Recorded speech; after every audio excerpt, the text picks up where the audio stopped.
सबसे पहले मैं शोएब शाहीन साहब आपसे स्टार्ट करना चाहूँगा। हुकूमत का मौक़िफ़ तो हमारे सामने जो है, मैंने दोनों साइड्स आपके सामने रख ली।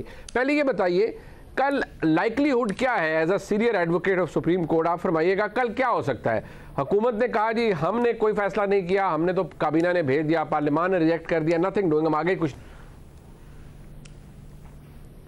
देखें, पहली बात तो यह है कि सुप्रीम कोर्ट ने अपने फैसले पे अमल दरामद करना है। और सबसे पहले आपको याद होगा कि जब ये 4 अप्रैल को फैसला आया, तो जब वो नोटिस हुआ 11 तारीख को, तो उन्होंने उसमें यही कहा कि at the first instance we are issuing the notices. First instance means कि हम इसके बाद भी कर सकते हैं।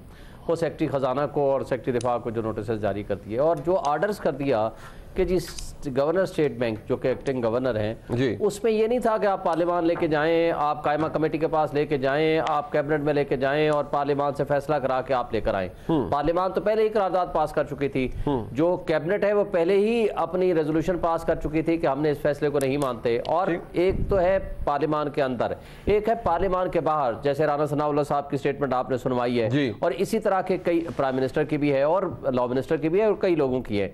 और इन्होंने तो वाज़े तौर पर कह दिया कि हमने डिफेंस करनी है, हमने नहीं मानना फैसला का। आप देखें, 2 प्रोविजंस है। पहला तो हम एक तस्वर कर लेते हैं कि चले जी आपने 14 मई को पैसे नहीं देने, इस बात की फिर क्या गारंटी है कि 8 अक्टूबर को भी स्टेट पैसे दे देगी?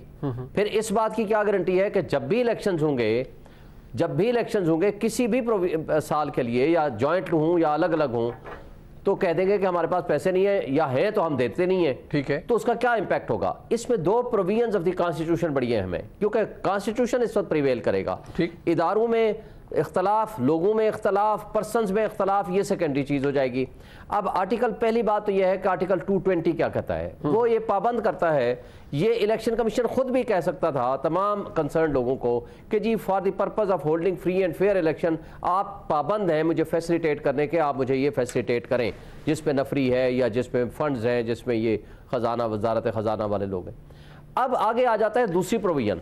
सुप्रीम कोर्ट ने इसी आर्टिकल 220 को इन्फोर्स करने का हुक्म दे दिया 4 अप्रैल को। अब आर्टिकल 190 बीच में आ जाएगा। जब सुप्रीम कोर्ट फैसला कर देगी, तमाम इदारे, उसको खा वो जुडिशरी के हों खा वो एग्जीक्यूटिव के हों, they will act in aid of the Supreme Court of Pakistan.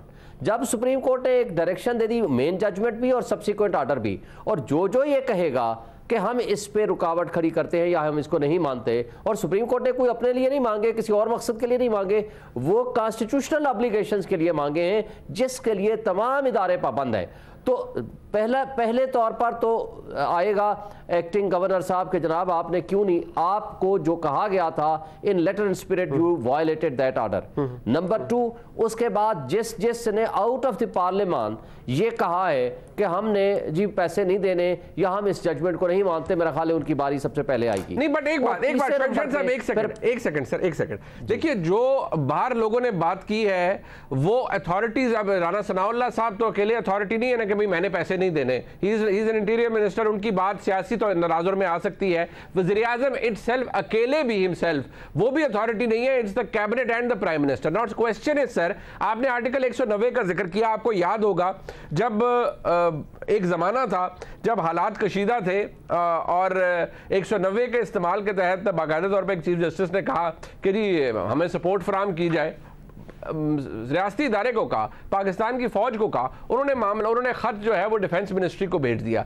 अब यहां पर जो मिनिस्ट्री ऑफ डिफेंस है वो अपना मौक़िफ़ अदालत में दे चुकी है कि हम इस वक्त फुली तौर पर एंट्रेंच्ड हैं, हम ये काम नहीं कर सकते। फाइनेंस डिवीजन ऑलरेडी बता चुका है, गवर्नर स्टेट बैंक जो कायम मकाम है वो ये कह चुके हैं नहीं फंड्स मुख्तस हैं लेकिन हम दे नहीं सकते। पार्लियामान ये कहता है नहीं हमारे सामने आया लेकिन हमने इसे कसरत राय से रिजेक्ट कर दिया। नाउ द क्वेश्चन इज, और क्या सुप्रीम कोर्ट कर सकता है? आपने 190 का जिक्र कर दिया, बट उसका भी स्कोप अपनी जगह लिमिटेड हो जाता है, इसलिए कि ये इदारे अपनी जो अपना इरादा है या अपनी जो मैनिफेस्टेशन है उसका इजहार कर चुके हैं। व्हाट नेक्स्ट सर, मेरा सवाल ये, व्हाट नेक्स्ट?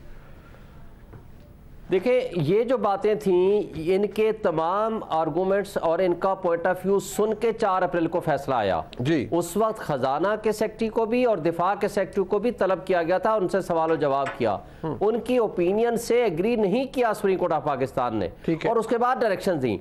अब उस डायरेक्शंस को जो वायलेट करने जा रहा है whosoever में भी, देखिए एक है कि जो अथॉरिटी है और उसने वायलेट कर दिया है, उसने जजमेंट के रास्ते में इंप्लीमेंट करने में रुकावट पैदा की है।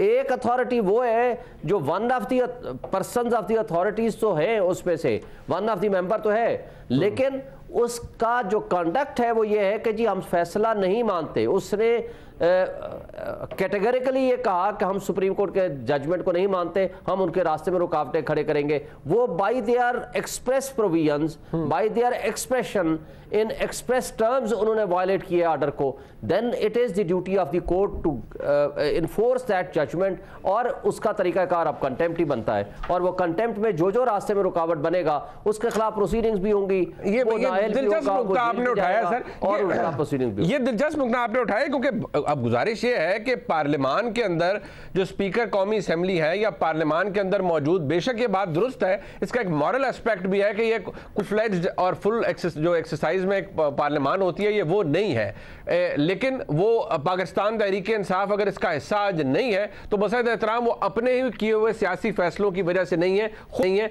खुद वो पार्लियामान से बाहर निकले थे। मैं तो अब भी सोचता हूं कि अगर वो होते, a lot could have been different today, लेकिन उनके अपने फैसले थे। बट सवाल ये है कि क्या सुप्रीम कोर्ट ऑफ पाकिस्तान की जानिब से इन तमाम इदारों के, मैं कहता हूं कि जी प्राइम मिनिस्टर एंड कैबिनेट है, आज उन्होंने अपना इजहार कोई नहीं किया, उन्होंने कहा जी हम तो अप्रूव करके भेज रहे हैं आगे पार्लियामान को, पार्लियामान ने रिजेक्ट कर दिया। Who will be accountable for that? क्या पार्लियामान के वो मेंबर्स जिन्होंने आज रिजेक्ट किया, क्या उनके ऊपर कंटेम्प्ट डाली जाएगी, स्पीकर के ऊपर डाली जाएगी? फॉर दैट मैटर आप कहते हैं गवर्नर स्टेट बैंक के हवाले से जो एक्सरसाइज है वो ये है कि बाकायदा तौर पर भी अगर आप उनको देखें तो फेडरल कंसोलिडेटेड फंड के हवाले से इट्स अ सेटल्ड प्रिंसिपल कि आप उसको किसी को ब्राउ बीट करके पैसे ऐसे नहीं निकलवा सकते। सुप्रीम कोर्ट ने अपनी जजमेंट्स में लिखा हुआ है कि अगर किसी अथॉरिटी के पास कोई काम करने की अथॉरिटी नहीं है, कोई उसके पास राइट नहीं है, कानूनी आईनी राइट, तो कोई फैसला, अदालती फैसला उसे मजबूर नहीं कर सकता या उसे हुक्म नहीं दे सकता कि वो काम करे। इस तरह से गवर्नर स्टेट बैंक ये फरमा रहे हैं या फरमा रही हैं कि जी ये काम मेरा नहीं है, मैं फाइनेंस डिवीजन की